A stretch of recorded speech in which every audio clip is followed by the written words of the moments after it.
জগতে অনেক অসম্ভবই সম্ভব হয়।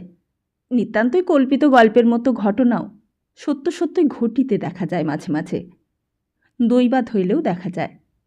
আর সেই দৈবাতের ব্যাপার আজ ঘটিতে দেখা গেল হেমপ্রভার জীবনে। সে স্পষ্ট করিয়াই বলি, নানা চিন্তার ঘাত প্রতিঘাতের দিশেহারা হেমপ্রভা যখন স্নানান্তে মালা জপের ছুতায় বসিয়া ইতিকর্তব্য চিন্তা করিতেছিলেন, তখন হঠাৎ একটি ভদ্র মহিলা সামনে আসিয়া সোজাসুজি প্রশ্ন করেন, একটা কথা বলবো, শুনবেন? কিছু মনে না করেন তো সাহস করে বলি। বিস্মিতা হেমপ্রভা তাকাইয়া দেখেন, বার্ধক্যের ক্ষীণ দৃষ্টি এবং সোজাসুজি রৌদ্রের ঝলসানি দুইটাই মিলিয়া চোখটা কেমন ধাঁধাইয়া দেয়। চিনিতে পারেন না মানুষটাকে। ভদ্রমহিলা আবার বলেন, মনে হচ্ছে ভুল করিনি, তবুও সন্দেহ ভঞ্জন করতে সুদ হচ্ছি। কাশীতে আপনি কতদিন আছেন মা? হেমপ্রভা গম্ভীরভাবে বলেন, তা অনেক দিনই হলো। কেন বলো তো, জানতে চাইছ? চাইছি আমার বিশেষ দরকারে মা। আচ্ছা, আপনার দেশ কোথায়? কৌতূহলী হেমপ্রভা এবার ঝোলা মালা লইয়া উঠিয়া দাঁড়াইয়া বলেন, ঘাট ছেড়ে ছায়ার দিকে চলো তো বাছা, দেখি তুমি কে। দুইজনে ছায়ার দিকে সরিয়া যান। ভদ্রমহিলা এবারে একটা দীর্ঘ নিঃশ্বাস ফেলিয়া বলেন, নিজের পরিচয় দেবার মতন না হলেও দেব বই কি মা, তবুও আমার প্রশ্নের উত্তরটা আগে দিন। হেমপ্রভা অতি তীক্ষ্ণ দৃষ্টিতে অপরিচিতার আপাতমস্তক দেখিয়া লইয়া সংক্ষেপে বলেন, দেশ আমার বর্ধমান জেলায়। গ্রামের নাম? সাগ্রহ স্বর ধ্বনিত হয় ভদ্রমহিলার কণ্ঠে। কুসুমপুর। কেন বলো তো, চিনতে তো পারছি না কই। আমি কিন্তু ঠিক চিনেছি মা, বিশ্বনাথ মুখ রেখেছেন মনে হচ্ছে, পরিচয় দিলে চিনবেন নিশ্চয়ই। আমি স্বর্গীয় কান্তি মুখুজ্জ মশাইয়ের ভাগ্নি, বুলুর পিসিমা। চেনেন তো কান্তি মুখুজ্জকে? চিনি না আবার। এই কথা বলিতে ইচ্ছে হইলেও রসনায় যেন শব্দ জোগায় না হেমপ্রভার। এক মুহূর্তের জন্য স্তব্ধ হইয়া যান তিনি। সত্যই কি তবে ভগবান প্রত্যক্ষ আছেন এই ঘোরকলিতেও? অন্তরের যথার্থ ব্যাকুলতা লইয়া যা কিছু প্রার্থনা করা যায় হাতে তুলিয়া দেন তিনি, নাকি হেমপ্রভাকে ছলনা করিতে ব্যঙ্গ করিতে বুলুর পিসির ছদ্মবেশ ধরিয়া সামনে আসিয়া দাঁড়াইয়াছেন? এখনই আবার মিলাইয়া যাইবে এই মায়ামূর্তি? বাকশক্তিকে ফিরাইয়া আনিয়া হেমপ্রভা যা বলেন তাতে কিন্তু অন্তরের এই উচ্ছ্বসিত ব্যাকুলতাটা ধরা পড়ে না। নিস্পৃহ স্বরে বলেন, তা আমাকে তো চিনেছ, বলো দেখি কি সূত্রে আমার সঙ্গে পরিচয়? রাজলক্ষ্মীর অবশ্য হেমপ্রভার মতো আপন হৃদয়যন্ত্রের ওপর এতটা নিয়ন্ত্রণ নাই, তাই অর্ধরুদ্ধ উচ্ছ্বসিত স্বরে বলেন, সে কথা জিজ্ঞেস করে লজ্জা দেবেন না মা, আপনার কাছে মস্ত অপরাধী আমরা। তবুও বলি, 10 চক্রে ভগবান ভূত। অনেকবার অনেক মিনতি করে লোক পাঠিয়ে পাঠিয়ে হতাশ হয়ে তবেই না চুপ করে গিয়েছি মা। ঘরের লক্ষ্মী ঘরে না এলে কি আর ঘর মানায়? তা আমারই হতভাগ্যির দোষ, কোনো স্বাদটাই মিটল না। হেমপ্রভা যে কলিকাতার কোনো খবরই প্রায় রাখেন না, সেই হইতে নির্বাসিত জীবনযাপন করিতেছেন, সেই ধারণা নাই রাজলক্ষ্মীর, থাকিবার কথাও নয়। ভাগ্যের দোষ বই কি বাছা, বিধাতার বিধান রদ করবে কে? তা ভাইপোর আবার বিয়ে দিলে কোথায়? আপন মান বাঁচাইতে হেমপ্রভা এইরকম একটা বাঁকা পথে প্রশ্নটা করেন। আবার বিবাহ দাও নাই তো প্রশ্নটা বড়ই অপমানকর। দিলে কোথায় এ যেন একটা নিশ্চিন্ত ঘটনা সম্বন্ধে বাহুল্য প্রশ্ন, যেন বিবাহটা অতি সাধারণ একটা সংবাদ মাত্র, যেন ইহার ওপর অনেক কিছুই নির্ভর করিতেছে না হেমপ্রভার, যেন উত্তরের অপেক্ষায় রুদ্ধশ্বাস বক্ষে ইষ্টনাম জপ করিবার দরকারই হয় না। যেন রাজলক্ষ্মীর ভাইপোর সম্বন্ধে বিশেষ কোনো মাথা ব্যথাই নাই হেমপ্রভার। এই প্রশ্নটার পরেই দেশের ধান চালের ফলন অথবা মাছ দুধের মূল্যবৃদ্ধি সম্বন্ধে প্রশ্ন করিতে কিছুমাত্রই বিকার দেখা যাইবে না বোধ হয়। অবশ্য রাজলক্ষ্মী এই চাল জানেন না, এইভাবে উৎকণ্ঠাকে দাবাইয়া নিস্পৃহতার ভান করার চাল। তাই হেমপ্রভার প্রশ্নে তিনি যেন মনের আনন্দ চাপিয়া রাখিতে পারেন না। নিজেদের মহত্বের পরিচয় দিবার এত বড় সুবর্ণ সুযোগ, হে কি আর কম কথা। যেই নিদারুণ ঘটনার জন্যই মনের দুঃখে দেশত্যাগী হইয়াছেন রাজলক্ষ্মী, পোড়ামুখ বিধাতাকে কমপক্ষে লক্ষবার গালাগালি করিয়াছেন। সেই ঘটনাটাই এখন দেবতার আশীর্বাদ বলিয়া মনে হয়। অতএব উচ্চাঙ্গের হাসি হাসিয়া অনায়াসেই বলিতে পারেন তিনি, বিয়ে না মা, আমার ভাইপো তেমন ছেলে নয়। মামা যা করে গেছেন তার উপর কলম চালানো সে হতে পারে না। প্রায় পাকিয়া ওঠা বিবাহ ফলটি যে হঠাৎ রাজলক্ষ্মীর অজ্ঞাত কারণে পাকিবার পরিবর্তে খসিয়া গিয়াছে, সেইটা আর প্রকাশ করেন না। হেমপ্রভার হাতের মালা দ্রুত ঘুরিতে থাকে। গুরুদেব, মুখ রাখিয়াছ তবে। তাপসীর কাছে নতুন করিয়া অপদস্থ হইবার মতো কিছুই ঘটে নাই দেখা যাইতেছে। এখন শুধু স্বভাব চরিত্র বিদ্যা বুদ্ধি সম্বন্ধে সন্ধান নেওয়া। আর তবুও প্রায় অবহেলা ভরে বলেন, কি করছে এখন ভাইপো? বুলু, তা আপনার আশীর্বাদে মানুষের মতো মানুষ একটা হয়েছে। বড় দুঃখ যে মামা কিছুই দেখতে পেলেন না। কত স্বাদ ছিল তার, সেই স্বাদ তার মেয়ের তো। বুলু আমার এইখানে দুখানা পাস দিয়ে জল পানি পেয়ে বিলেত চলে গিয়েছিল। সেখানেও কি সব ভালো ভালো পাস টাস করে একেবারে চাকরি পেয়ে এসেছে। 800 টাকা মাইনে, পরে নাকি আরও অনেক হবে। চাকরির নামটা বলতে পারলাম না বাপু, কিন্তু খুব ভালো চাকরি। হেমপ্রভা হাসিয়া ফেলিয়া বলেন, আমার চাইতে তো ঢের ছোট তুমি। অমন সেকেলে বুড়ির মতন কথা কেন গা বাছা?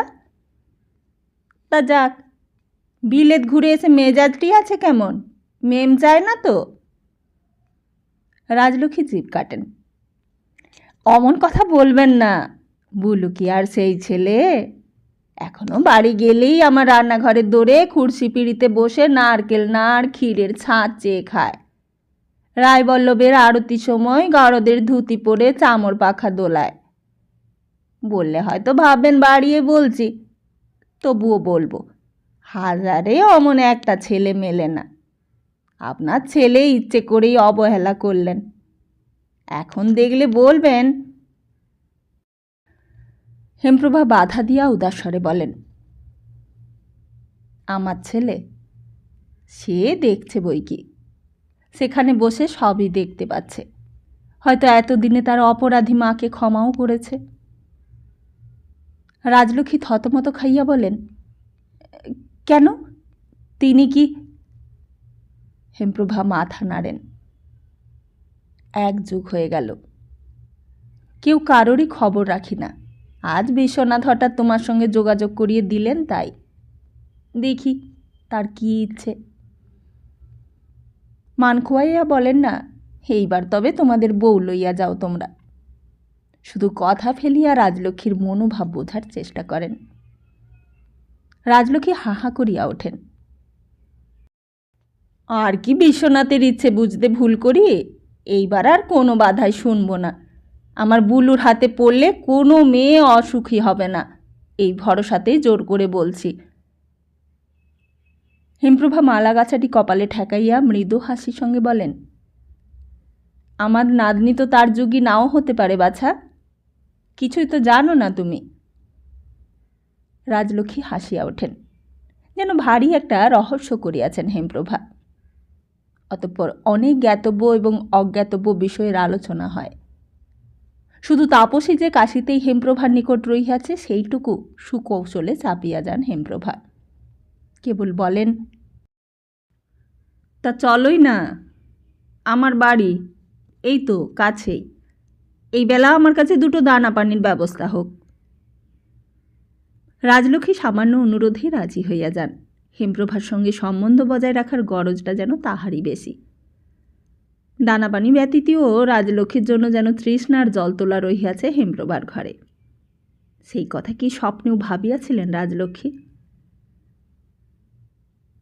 নানির সঙ্গে একটি বিধবা ভদ্রমহিলাকে আসিতে দেখিয়া তাপসী নিজ হইতে তেমন গ্রাহ্য করে নাই। এমন তো মাঝে মাঝে আসে কেউ কেউ। ঘরের ভেতর হইতে বাহির হইবার বা অপরের সঙ্গে ভদ্রতা রক্ষা করিয়া কথা কহিবার ইচ্ছাও করে না তাহার।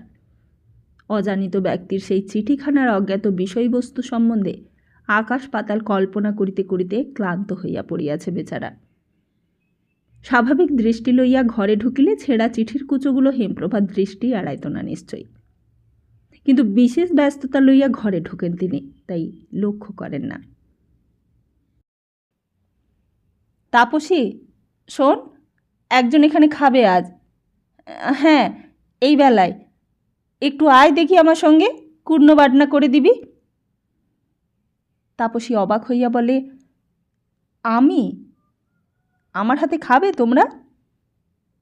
ও মা, কথা শোনো মেয়ের, তোর হাতে খাবো না কি রে? সর্বদা আকাচা কাপড়ে থাকিস তাই ছুঁই ছুঁই করি, হাতে খাবো না কেন? হাঁড়িদের বউ নাকি তুই? নে নে চল দেখি, আর সেই সিল্কের কাপড়টা পরে। উচ্ছ্বসিত আনন্দের ভাবটা নাতনির কাছে আর লুকোইতে পারেন না হেমপ্রভা। তাপসী বিস্মিত দৃষ্টিতে একবার তাকাইয়া দেখিয়া বলে, কে এসেছে নানি? খুব যে খুশি দেখছি। তোমার কোনো বন্ধু নাকি আত্মীয়? আত্মীয় বন্ধু সবই, ভগবান বুঝি মুখ রাখলেন। সে যাক, তুই আর দেরি করিস নে, আমি যাচ্ছি। ওমা, ঘর ভর্তি এত কাগজ ছড়ালে কে? কি এ? চিঠি। চিঠি? ও, সেই চিঠিখানা বুঝি? ছিঁড়েছিস কেন? কার চিঠি ছিল? জানি না। জানি না কি কথা, দেখিসনি? না। হেমপ্রভা এক মুহূর্ত চুপ করিয়া থাকিয়া নাতনির কাছে আগাইয়া আসেন। তাহার মাথার উপর একটা হাত রাখিয়া আর্দ্রস্বরে বলেন, আমি জানতাম তাপস, ছোট হবার মতো কাজ তুই করবি না। আশীর্বাদ করছি তোর দুঃখের দিন এইবার শেষ হোক। আমার সঙ্গে যে এসেছে বিশ্বনাথ তাকে আজ হাতে তুলে দিয়েছেন। বুলুর পিসি হয় ও, তোর পিস শাশুড়ি। চমকে উঠিস নে, কিচ্ছুটি বলতে হবে না তোকে, শুধু গিয়ে প্রণাম করবি। খাঁটি সোনা বুলু আমার, এখনও তোর পথ চেয়ে বসে আছে, কোনো ভয় নেই। তাপসী আসিয়া প্রণাম করিয়া দাঁড়াইতেই একেবারের জন্য চমকাইয়া উঠিয়াই যেন স্তব্ধ হইয়া যান রাজলক্ষ্মী। এই তাপসী, বুলুর বউ? স্বপ্নের কল্পনাও হার মানে যে। এই বউ হইতে বঞ্চিত হইয়া আছে বুলু।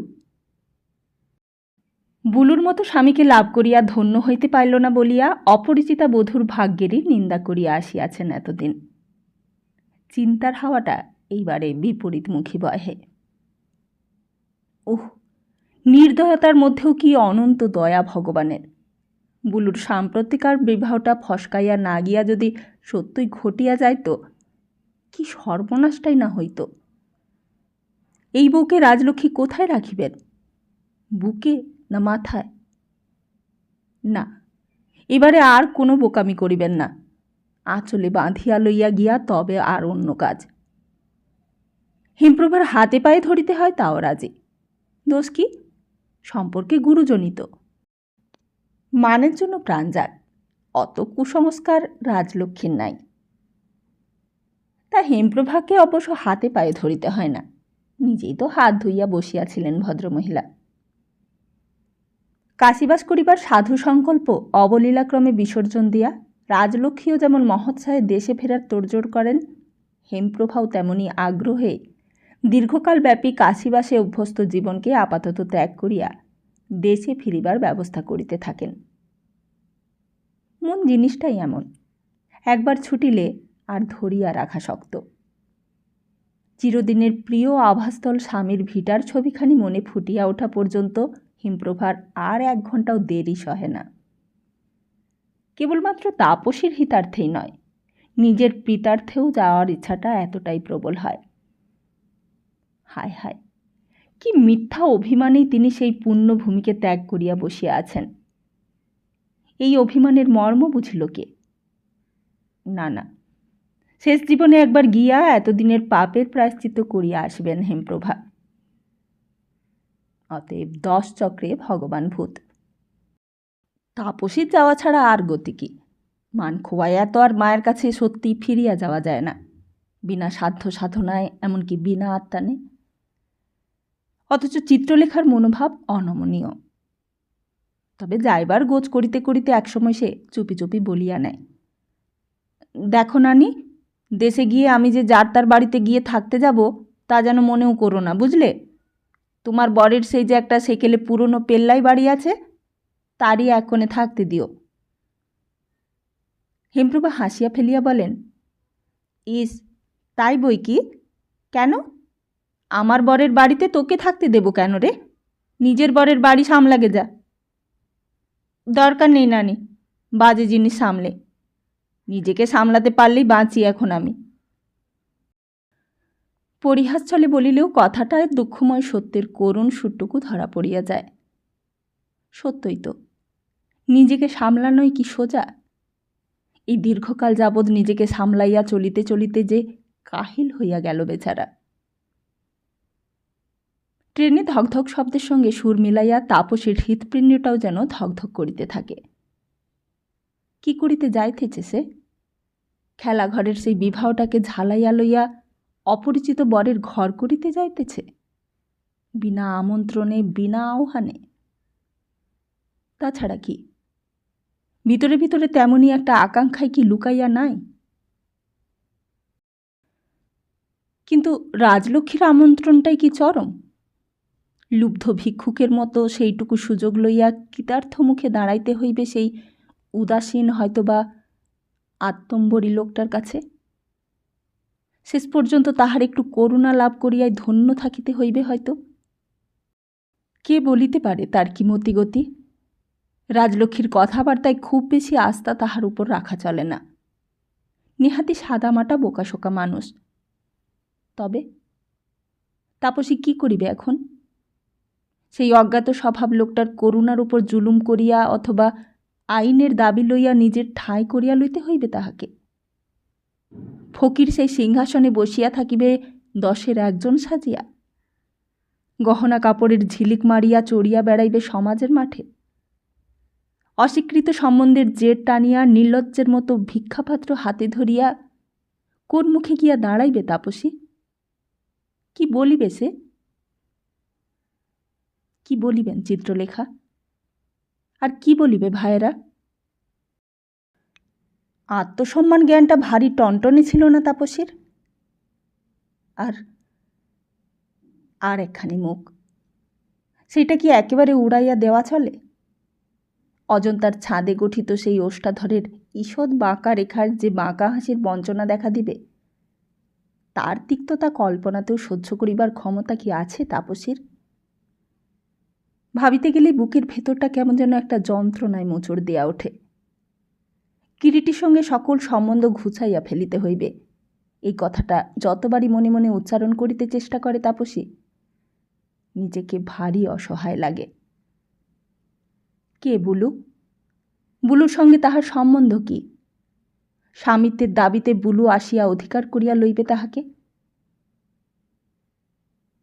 তবে কি স্বামী শব্দটার মোহই বুদ্ধিবৃত্তিকে আচ্ছন্ন করিয়া রাখিয়াছে তাপসীর? এই শব্দের মোহ আর যেই শক্তি যোগাইতেছে, সেটা কি চিরদিন যোগাইতে পারিবে? মোহ যখন মূর্তি ধরিয়া দেখা দিবে, মোহকে মনে মনে লালন করা এক, আর মূর্তিকে সহ্য করা আরেক। প্রায় জীবনব্যাপী সংগ্রাম সত্ত্বেও যেই তাপসী হৃদয় ধর্মের কাছে পরাজিত হইয়াছে, এ কথা তো অস্বীকার করিয়া লাভ নাই। কিরিটি যে আজ তাহার একান্ত প্রিয় প্রিয়তম, দূরে সরিয়া আসিয়া বড় স্পষ্ট হইয়া ধরা পড়িয়া গিয়াছে সেইটা। দুইটা বুড়ির প্রভাবে পড়িয়া এ কোন পথে পা বাড়াইতে বসিয়াছে সে? ট্রেনের ধকলে বৌমার মুখ শুকিয়ে আমসি হয়ে গেছে, একটু জল খাও না মা। রাজলক্ষ্মী কাশি হইতে সংগৃহীত পেঁড়া ও চমচম বাহির করিতে বসেন। ট্রেনে তাহারও তৃষ্ণা পায়, কিন্তু বিধবার অত ক্ষুধা তৃষ্ণার ধার ধারিলে চলে না। তাপসী প্রতিবাদের ভঙ্গিতে হেমপ্রভার দিকে তাকায়। ভাবটা যেন, এত আত্মীয়তার বরদাস্ত হয় না বাপু। হেমপ্রভাও নাতনিকে চোখ টেপেন, অর্থাৎ করুক ঘেনা বাপু, কি আর ফোসকা পড়বে তোমার গায়ে। অবশ্য রাজলক্ষ্মী চোখে এইসব ভাব বিনিময় ধরা পড়ে না। তিনি সহজ চিত্তে খাবার গুছাইতে গুছাইতে বলেন, বুলু আমার পেঁড়ার বড় ভক্ত, বলে চারটি বালি ধুলো মেশানো হলেও জিনিসটা কিন্তু বেশ পিসিমা, নইলে এই তো বর্ধমানের সীতাভোগ মিহিদানা, ছয়ও না। বিরক্তি সত্ত্বেও হঠাৎ ভারী হাসি পায় তাপসীর। কারণে অকারণে বুলুর প্রসঙ্গের অবতারণা না করিলে যেন চলেই না বুড়ির। ওনার বুলুর পছন্দ অপছন্দ, রুচি অরুচির সমস্ত তালিকাটাই মুখস্থ করাইয়া যেন তৈরি করিয়া ফেলিতে চান তাপসীকে। বুড়ি, তোমার আশায় ছাই, আসলে কাহারও ঘর করিবার জন্য সৃষ্টি হয় নাই তাপসীর। আপন হৃদয় লইয়া একপাশে পড়িয়া থাকাটাই তাহার বিধিলিপি। এতদিন স্বামী নামক যেই দূরতিক্রম্য বাধাটাকে স্বীকার করিয়া লইয়া আপনাকে প্রিয়তমের কাছে নিঃশেষে সঁপিয়া দিবার উদগ্র কামনাকে ঠেকাইয়া আসিয়াছে, সেই স্বামীরই যখন সন্ধান মিলিল দেখা যাইতেছে, তাহার হাতে সঁপিয়া দিবার মতো কিছুই আর তাহার অবশিষ্ট নাই। হয়তোবা নিজের অজ্ঞাত সারেই বেনামি ডাকে নিলাম হইয়া গিয়াছে তাপসী। আগের থেকেই খবর দেয়া ছিল, স্টেশনে গাড়ি আসিয়াছিল দুই পক্ষেরই। নিজ নিজ আস্তানায় যাইবার প্রাক্কালে আবার একপালা সম্ভাষণ শেষে রাজলক্ষ্মী তাপসীকে কোলের কাছে টানিয়া লইয়া যেই কথাগুলি বলেন, তাহার সারার্থ এই মুহূর্তেই তাপসীকে নিজের গাড়িতে উঠাইয়া লইয়া পালাইবার দুর্দান্ত ইচ্ছাকে দমন করিয়া নিতান্তই শুকনো মুখে ফিরিতে হইতেছে তাহাকে। কারণ ঘরের লক্ষ্মীকে তো আর তেমন করিয়া লইয়া যাওয়া যায় না। শুভ দিনে শুভ লগ্নে বুলু নিজে যাইয়া মাথায় করিয়া বহিয়া আনিবে। বুলুকে দেশে আসিবার আদেশ করিয়া চিঠি তিনি কাশী হইতেই পোস্ট করিয়া আসিয়াছেন। রহস্য কিছুই প্রকাশ করেন নাই, শুধু জানাইয়াছেন বিশেষ কারণে কাশীবাসের সংকল্প ত্যাগ করিয়া ফিরিয়া আসিতে হইতেছে রাজলক্ষ্মীকে। বুলু যেন অবিলম্বে একবার আসে। এমন ছেলে চিঠি পাওয়া মাত্র মোটর গাড়িতেই ছুটিয়া আসিবে ঠিক। আজকালই আসিয়া পড়িবে, অতঃপর সামনেই যেই শুভ দিনটি পাওয়া যাইবে। আহা, ভদ্রমহিলা ভাবছেন ওনার সেই সোনার চাঁদ ভাইপোটির আশায় আমি পথ চেয়ে আছি। গাড়ি ছাড়িবার পর মন্তব্যটি ব্যক্ত করে তাপসী। যুগান্তপরে দেশের মাটিতে পা দিয়া হেমপ্রভার উৎসুক দৃষ্টি যেন পথের দুই পাশের মাঠ ঘাট গাছপালাগুলোকেও লোহন করিতেছিল। তাপসীর কথায় অন্যমনস্কভাবে বলেন, তবে কার আশায় আছিস? কারুর আশাতেই নয়, দেখো তোমার বরের সেই বিরাট অট্টালিকার গহর থেকে কেউ টেনে বার করতে পারবে না আমাকে। হেমপ্রভা সচকিত হইয়া বলেন, এখন থেকে মেজাজ বদলাস নে তাপস। ঠাট্টার কথাই বলতে বলতে সত্যি হয়ে দাঁড়ায়। কথায় বলে হাসতে হাসতে কপাল ব্যথা। তবে তুমি কি বলতে চাও নানি? শেখো ভাত খাবি বললি হ্যাংলার মতো আচাবো কোথায় বলে ছুটে যাব? কথার দশা দেখো, তুই ছুটতে যাবি কেন? সেই আসবে। সেই রকম আসার মূল্য কি নানি? পিসির অঞ্চলনিধি সুবোধ বালক পিসির আদেশ পালন করতে আসবে। তা গুরুজনের আদেশ পালন করা বুঝি খারাপ? খারাপ তো বলছি না নানি, তবুও স্থান কাল পাত্রভেদে কিছু তো বদল হওয়া উচিত। কই, এতদিনের মধ্যে একবারও কি আমার জন্য মাথা ব্যথা হয়েছে ওর? আমি না হয় নিরুপায়, ও তো আর তা নয় নানি। তবে আমি কেন? হঠাৎ সমস্ত কৌতুকের ভাষারুদ্ধ করিয়া ঝরঝর করিয়া জল ঝরিয়া পড়ে ডাগর কালো দুটি চোখের কোল বাহিয়া। বাড়ি ঢুকিতেই নানা লোকের ভিড়ে নানা কথায় দীর্ঘ অনুপস্থিতির সুযোগে বাড়িখানার দুর্দশার আলোচনায় হৃদয়ের সমস্ত চাপা পড়িয়া যায়।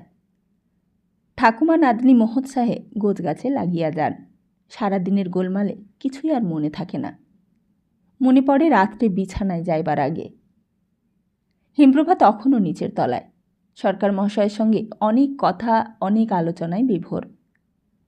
যেসব বিষয় সম্পত্তি তাপসী নামে দানপত্র করিয়া গিয়াছিলেন তাহার কি ব্যবস্থা হইতেছে, আদায়পত্রের হিসেব ঠিক রাখা হয় কিনা, নাতিরা কখনো আসে কিনা, ইত্যাদি কত সহস্র প্রশ্ন। দূরে সরিয়া গেলে মনে হয় যেন খুব ত্যাগ করিলাম, কাছে আসিলেই ধরা পড়ে যথার্থ ত্যাগ করা কত কঠিন। চিরবিশ্বস্ত সাধু প্রকৃতি সরকার মহাশয়কেও মাঝে মাঝে জেরা করিয়া বসিতেছেন। তাপসীকে ঘটনাস্থলে উপস্থিত থাকার জন্য সাধ্য সাধনা করা সত্ত্বেও সে দায় পড়েছে আমার, তোমার ওইসব কাগজপত্র দেখলে গা জ্বলে যায় বাবা, এই বলিয়া উপরে পলাইয়া আসিয়াছে। পলাইয়া আসিয়া দাঁড়াইয়াছে বাগানের দিকের এই ছোট ছাত্রায়। সেকেলে বাড়ি, মাপিয়া জুপিয়া অঙ্ক কষিয়া করা নয়। অকৃপণ দাক্ষিণ্যে যেখানে সেখানে ছাদ, বারান্দা, চাতাল ইত্যাদি গাঁথিয়া রাখিয়া গিয়াছেন কর্তারা। বাগানের দিকের এই ছাদটি ভারী চমৎকার। আসিয়া দাঁড়াইতে এলোমেলো বাতাসের সঙ্গে একটা দূরবিস্তৃত সুগন্ধভার যেন তাপসীর সর্বাঙ্গে আসিয়া আছাড় খায়। কি এ কোথায় ছিল এরা, এই চাপা মুচুকুন্দু মল্লিকার দল, যাহারা একদা তাপসীর ঘুমন্ত শিশুমনকে জাগাইয়া কৈশোরের সোনার দরজার চাবি দেখাইয়া দিয়াছিল? সেই বৈশাখী রাত। আশ্চর্য, তাপসীর 12 বছর বয়সের পর কি আর কোনো দিন বৈশাখ মাস আসে নাই?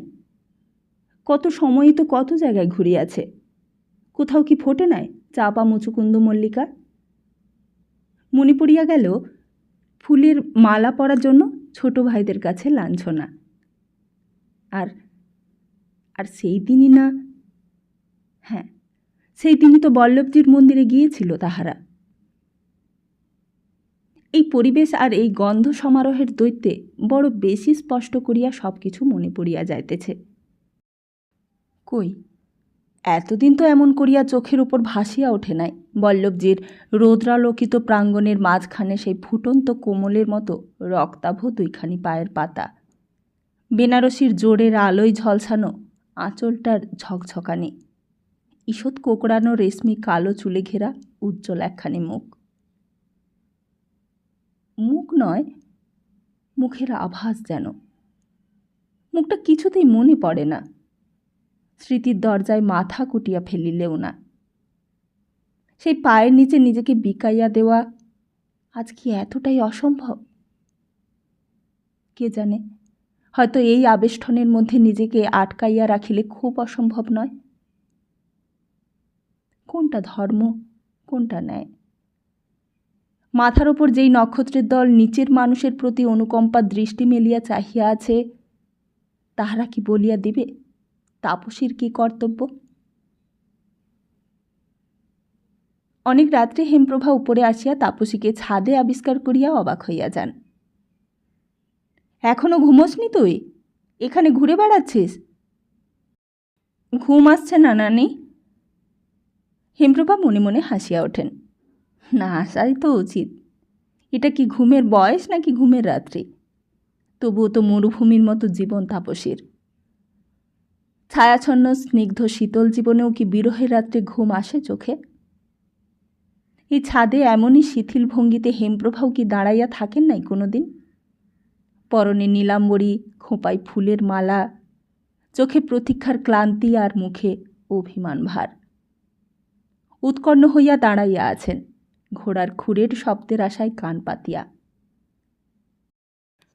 ঘোড়ায় চড়া ছিল ব্রজেন্দ্রের একমাত্র শখ। মাথার ওপরকার ওই নক্ষত্রের দল আজকের হেমপ্রভাকে দেখিয়া বিশ্বাস করিবে কি এই কথা, নাকি একযোগে হাসিয়া উঠিবে? কিন্তু থাক, আজকের সমস্যা হেমপ্রভার নয়, তাপসীর, যার জীবনে কোনো পরিচিত পদধ্বনি নাই। ঘুম সহজে আসবে না, নতুন জায়গা কি না? চল শুয়ে শুয়ে গল্প করি গে। তোর মার আশা করি না, অভিসিধু যদি আসতো বেশ হতো, জীবনের পালা চোকাবার আগে একবার শেষ স্বাদটা মিটিয়ে নিতাম। হেমপ্রভার জীবনের পালা চুকিবার সময় হইয়াছে কিনা ভগবান জানেন, কিন্তু স্বাদ মিটাইবার দায় পোহাইবার ভারটা ভদ্রলোক স্বয়ংই লইয়াছেন দেখা গেল। পরদিনই দরজায় গোড়ায় ছোটোখাটো ঝকঝকে একখানি মোটর গাড়ি আসিয়া হাজির। সরকার মশাই যে লোক পাঠাইয়া সংবাদ দিয়াছিলেন সেই কথা হেমপ্রভার জানা ছিল না। তিনি অবাক হইয়া যান। অভি আসিয়াছে। সত্য নাকি স্বপ্ন? একা নয়, গাড়ির মালিক এক বন্ধুকে লইয়া। ঠিক সমবয়সী বন্ধু নয়, তবে অসমবয়সী হইলেও মাঝে মাঝে বন্ধু হওয়া যায় বই কি। নানি, নানি, দেখছো তো তোমার টানে ছুটে এলাম। ও মা, আমার কি ভাগ্যি! গুরুদেব আমার মনের কথা কানে শুনেছেন। তা কে খবর দিলে?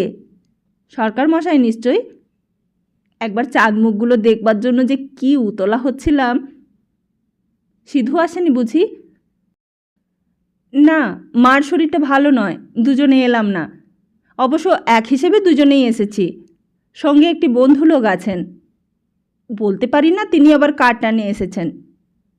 এই বলিয়া অমিতাভ দিদির দিকে একটা বাঁকা দৃষ্টি হানে। শ্লেষের নয়, কৌতুকের। ধক করিয়া ওঠে তাপসীর বুকটা। কে আসিয়াছে সঙ্গে? সেটা কি সম্ভব? না না, অমিতাভ যে দু চক্ষের বীজ দেখে তাহাকে নিজে সঙ্গে করিয়া আনিবে। কিন্তু কে? একে তো বাড়ি ছাড়িয়া কাশি পালানোর লজ্জায় তাপসী ছোট ভাইটিকে দেখিয়া তেমন উচ্ছ্বসিত অভ্যর্থনায় ছুটিয়া আসিতে পারে নাই। প্রসন্ন মুখে শুধু নানির পেছনে আসিয়া দাঁড়াইয়াছিল। এখন অভির কথায় একেবারে মুখ হইয়া যায় বেচারা। বেশিক্ষণ আর চিন্তা করিতে হয় না। অভি দু এক কথার পরেই ব্যস্তভাবে বলে, আরে ভদ্রলোক কি গাড়িতেই বসিয়ে রাখা হবে নাকি? যাই ডেকে আনি। দিদি, মিস্টার মুখার্জি এসেছেন। এই বলিয়া ছুটিয়া বাহির হইয়া যায়। দিদি তো সেইখানেই জমিয়াহীন। যা আশঙ্কা তাই সত্য। কি সর্বনাশ! অভিটাই বা হঠাৎ এত বদলাইয়া কেমন করিয়া গেল? কোন ধরনের ঘুষের দ্বারা অভিকে হাত করা যায়? হেমপ্রভা সচকিত হইয়া বলেন, কি বলে গেল অভি? কে এসেছে? সেই হতভাগাটা আবার এখানেও ধাওয়া করেছে? কি বেহায়া লোক গো! খবরদার, তুই সামনে বেরোবি না, বুঝলি? তাপসীর কি আর বোধশক্তি আছে যে বুঝিবে? তাহার সমস্ত স্নায়ু শিরার অনুপরামনুতে যে ধ্বনিত হইতেছে শুধু একটা অবদ্ধ হাহাকার। চিঠিটা না পড়িয়া ছিঁড়িয়া ফেলার চাইতে যে দেখা না করিয়া ফিরাইয়া দেওয়া আরও কত কঠিন, সে বোধ আর তাপসীর নাই। বেহায়া হতভাগাটাকে সঙ্গে বহিয়া আনিবার জন্য মনে মনে অমিতাভর বুদ্ধিকে ধিক্কার দিতে দিতে হেমপ্রভা উঁকি মারিয়া দেখিবার জন্য সিঁড়ির কাজ বরাবর যাইতে না যাইতেই অপরাধী যুগল উঠিয়া আসে উপরতলায়। পরপর দুইটি পদধ্বনি। প্রথম পদধ্বনি তারুণ্যে উচ্ছল অকুণ্ঠ দাবির, দ্বিতীয়টি যৌবন সংযত কুণ্ঠিত সংশয়ের। এই যে নানি, আমার বন্ধু, এনার গাড়িতেই এলাম আমরা। অমিতাভর কথার উত্তরে হেমপ্রভা বিরক্ত তিক্ত স্বরে কোনো প্রকার সহজ করিয়া বলেন, বেশ বেশ, তা নিয়ে গিয়ে বসাও ঘরে। বারে, ঘরে বসাবো মানে? তোমার সঙ্গে ভাব করাবার ইচ্ছেতেই তো এখানে আসা এনার, তাই না মিস্টার মুখার্জি? অজন্তার ছাদে গঠিত ওষ্ঠাধরের ঈষৎ বাঁকা রেখায় একটি কৌতুক হাস্যের রেখা ফুটিয়া ওঠে। হেমপ্রভা অবাক হইয়া ভাবেন, কোথায় যেন দেখিয়াছেন ছেলেটিকে, ঠিক মনে পড়ে না। কিন্তু ভারী সুকুমার মুখখানি। বিদ্বেষ রাখা কঠিন, তবুও তাপসীর সঙ্গে যোগসূত্রের কল্পনার জোর করিয়া স্নেহকে আসিতেই দেন না তিনি। নীরস কণ্ঠে বলেন, আমার সঙ্গে আবার ভাব আলাপ? সে কেলে বুড়ি আমরা, ভদ্দর সমাজের অযোগ্য। হো হো করিয়া হাসিয়া ওঠে অমিতাভ। এদিকে তাপসীর অবস্থা শোচনীয়। দাঁড়াইয়া থাকাও যতটা অস্বস্তিকর, হঠাৎ চলিয়া যাওয়াটাও তার চাইতে কম অস্বস্তিকর নয়। হেমপ্রভা নিতান্তই অমিতাভর মান বা মন রাখিতে কথা বলিবার জন্যই বলেন, তা কি নাম ছেলেটির? কিরিটি কুমার মুখার্জি। অমিতাভ উত্তর দেয়, বাপ মা আছেন তো? কটি ভাই বোন তোমরা? পুনরায় এই একটি মামুলি প্রশ্ন করেন হেমপ্রভা। এইবারে সরাসরি কিরিটিকেই করেন। না নানি, বাপ মা ভাই বোন কেউ নেই আমার। হঠাৎ যেন কোথা হইতে এক ঝলক মমতা আসিয়া হেমপ্রভার হৃদয়ে আছড়াইয়া পড়ে। কেউ কোথাও নাই? আহা, তাই অমন স্নেহ কাঙাল মুখ, জোর করিয়াও বিদ্বেষ আনা যায় না, মুখেও সেই আহা শব্দটা উচ্চারিত হয়। কেউ নেই? আহা, তা বাড়ি কোথায় তোমার ভাই? এই পাশের গ্রামে। তাপসী ততক্ষণে সরিতে সরিতে দালানের ওই দিকে গিয়া প্রায় দেওয়ালের সঙ্গে মিশিয়া গিয়াছে, তবুও কথাটা শুনিয়া চমকিয়া যায়। পাশের গ্রামে? কই, এই কথা তো কোনোদিন জানা ছিল না। কিন্তু থাকিবেই বা কেন? তাপসী কি কোনোদিন জানিতে চাহিয়াছে কিরিটির ঘর বাড়ি কোথায়? অনাগ্রহ দেখাইতে গিয়া ভদ্রতা বোধ তো থাকে না সবসময়। মা বাপ যে নাই সেটুকু শুধু আলাপ আলোচনার ফাঁকে জানা হইয়াছিল মাত্র। হেমপ্রভা চমকান না, বরং প্রসন্ন মুখে বলেন, তাই বুঝি? তাই ভাবছি কোথায় যেন দেখেছি। পাশের গ্রামে তো, ছেলেবেলায় কোনো সূত্রে দেখে থাকব। অবশ্যই দেখেছেন। নেহাত ক্ষীণ হলেও যোগসূত্র একটা যখন রয়েছে। বঙ্কিম ওষ্ঠাধরের ভঙ্গিমায় তেমনি বাঁকা হাসি, বিদ্রুপের নয়, কৌতুকের। হাসিতেছে অমিতাভ। তাহার চাপা হাসির আভায় উজ্জ্বল মুখের পানে চাহিয়া দেখিয়া কেমন যেন বোকা বনিয়া যায় তাপসী। কি ব্যাপার? যোগসূত্র যাহা আছে তাহাতে নানির সঙ্গে সম্বন্ধ কি আর ঘটা করিয়া বলিয়া বেড়াইবার মতো কথা নাকি? তবে অমিতাভর মুখে যেন কি একটা ষড়যন্ত্রের রহস্য আঁকা। এরা এখানে আসিয়াছে কিসের ফন্দি আটিয়া? সেই বিবাহ ব্যাপারটাই আবার কোনো প্রকারে বাধাইতে চায় নাকি? কিন্তু অভি? হেমপ্রভা আপন মনেই উত্তর দেন, যোগসূত্র? কি সে? বুঝতে পারছি না তো। কে ভাই তুমি? বাবার নাম কি তোমার? বাবার নাম ছিল কনক মুখোপাধ্যায়, কিন্তু সে বললে কি আপনি চিনতে পারবেন? বরং দাদুর নামটাই জানতে পারেন। দাদু? কে তোমার দাদু বলো তো? এই অঞ্চলের পুরনো কালের সকলের নামই তো চিনতাম, তবে অনেক দিন অবশ্য দেশ ছাড়া, ভুলেও যাচ্ছি। তাপসী অমন করিয়া তাকাইয়া আছে কেন? সমস্ত ইন্দ্রিয় দিয়া উত্তরটা শুনিতে চায় নাকি? কি বলিবে কিরিটি? কি বলিতেছে? ভুলে যাবেন না দোহাই আপনার, আপনি শুধু ভুলে গেলে সর্বনাশ। দাদুর নাম ছিল স্বর্গত কান্তিচন্দ্র মুখোপাধ্যায়, আমি বুলু। কি চমৎকার হাসি মাখা মুখে কথাটা উচ্চারণ করিল, জিভেও বাঁধিল না, গলায় আটকাইয়াও গেল না। অনায়াস লীলায় কিরিটি উচ্চারণ করিল, আমি বুলু। এটা কি একটা বিশ্বাস করিবার মতো কথা? পরিহাস করিবার আর ভাষা পাইল না, নাকি অমিতাভ সহিত ষড়যন্ত্র করিয়া নানিকে ঠকাইতে আসিয়াছে? অমিতাভ আবার কবে ওর বন্ধু হইল?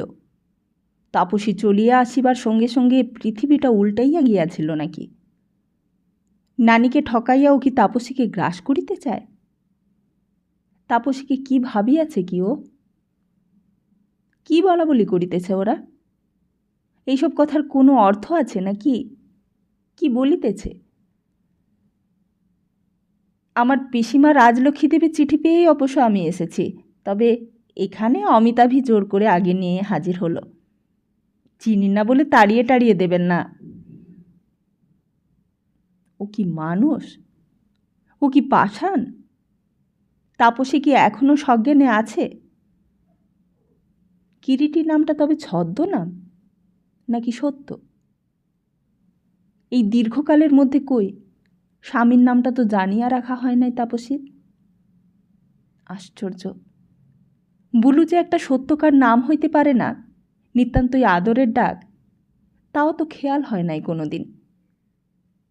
তাপসী মূর্খ, তাপসী অবোধ, তাপসী বাস্তব বুদ্ধিহীন স্বপ্ন জগতের জীব। কিন্তু কিরিটি, সেও কি তাপসীর মতো অবোধ, নাকি জানিয়া শুনিয়া বসিয়া বসিয়া মজা দেখিয়াছে, নির্দয় আমোদে এই নিদারুণ যন্ত্রণার দিব্য উপভোগ করিয়াছে, আর তাপসী ওর এই নিষ্ঠুর আনন্দের খোরাক যোগাইয়া আসিতেছে। কিরিটির সমস্ত ব্যবহারটাই পূর্ব পরিকল্পিত। এইটুকু মাথায় খেলিয়া যাইতে মাথার সমস্ত রক্ত যেন আগুন হইয়া ওঠে। তাপসীকে লইয়া অবিরত কেবল খেলাই চলিবে? আচ্ছা, ওর মতলবটা তবে কি ছিল? ছদ্মবেশের আড়ালে নিজেকে ঢাকিয়া তাপসীকে পরীক্ষা করা নয় তো? তরল চিত্ত তাপসী পুরুষ কণ্ঠের আহ্বান মাত্রই সাড়া দিয়া বসে কিনা, তারই পরীক্ষা? হয়তোবা সেই সময় এমনও ভাবিয়াছে, এটাই স্বভাব তাপসীর, যার তার ডাকে আপনাকে বিকাইয়া দেওয়া। ভাবিয়াছে আর মনে মনে কতই না জানি হাসিয়াছে। হয়তোবা আজও ধিক্কার দিতেই আসিয়াছে। দুরন্ত অভিমানে সমস্ত বুদ্ধিবৃত্তি উগ্র হইয়া ওঠে, বিদ্রোহী হইয়া ওঠে।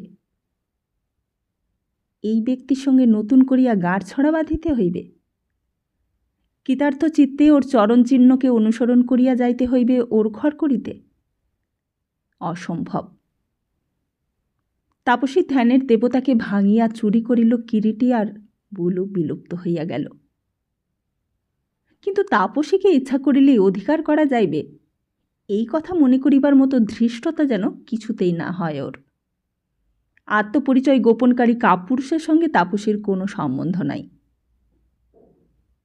তাই হেমপ্রভার বহু সাধ্য সাধনা ও অমিতাভর কাটা ছটা তীক্ষ্ণ শ্লেষবাক্য কিছুই যখন টলাতে পারিল না তাপসীকে, শুধু একবার দেখা করার প্রস্তাবটা পর্যন্ত অগ্রাহ্য হইয়া গেল, অগত্যাই তখন ম্লান হাসি হাসিয়া বিদায় লইতে হইল বুলুকে। রাগ দেখাইয়া অভুক্ত অমিতাভ ফিরতি টেনে ফিরিয়া গেল। দিদির ব্যবহার চিরদিনই তাহার কাছে বিরক্তিকর প্রহেলিকা। আগে অবশ্য নিজেই সে কিরিটিকে দুই চোখে দেখিতে পারিত না, কিন্তু সে তো পরিচয় জানা ছিল না বলিয়াই। এখন সব দিকেই যখন এত সুব্যবস্থা দেখা গেল, আর তখনই কিনা বাঁকিয়া বসিল দিদি। খামখেয়ালির কি একটা সীমা থাকা উচিত নয়? দিব্য তো প্রেমে পড়িয়াছিলে বাবা, এখন সত্যিকার স্বামী জানিয়া সেই সব উবিয়া গেল। ঈশ্বরই জানেন সেই বিবাহ প্রস্তাবের দিন তলে তলে কি মারাত্মক ঝগড়াঝাঁটি হইয়াছিল। তা নয়তো কখনো সেই আসর হইতে নিরুদ্দেশ হয় মানুষে। তাপসীর নিরুদ্দেশ হওয়ার পর পাটনা হইতে ঘুরিয়া আসিয়া কিরিটি যেদিন কেবলমাত্র অমিতাভর কাছে আপন পরিচয় ব্যক্ত করিয়া ক্ষমা চাহিল, সেই দিন হইতে তাহাকে এত বেশি ভালোবাসিতে শুরু করিয়াছে অমিতাভ, যেই ভালোবাসাটা প্রায় পূজার পর্যায়ে উঠিয়াছে। আর এ হেন ব্যক্তি অমিতাভ যাহাকে দেবতার কাছাকাছি তুলিয়াছে, তাহাকে কিনা স্রেফ অপমান করিয়া তাড়াইয়া দিল দিদি। পাকা দেখার দিন বাড়ি ছাড়িয়া পালানোর সপক্ষে তবু একটা যুক্তি আছে, কিন্তু এ তো যে না হোক অপমান। অপমান ছাড়া আর কি? কাহারো সঙ্গে দেখা করিতে আপত্তি জানানোটাই তো অপমান করা।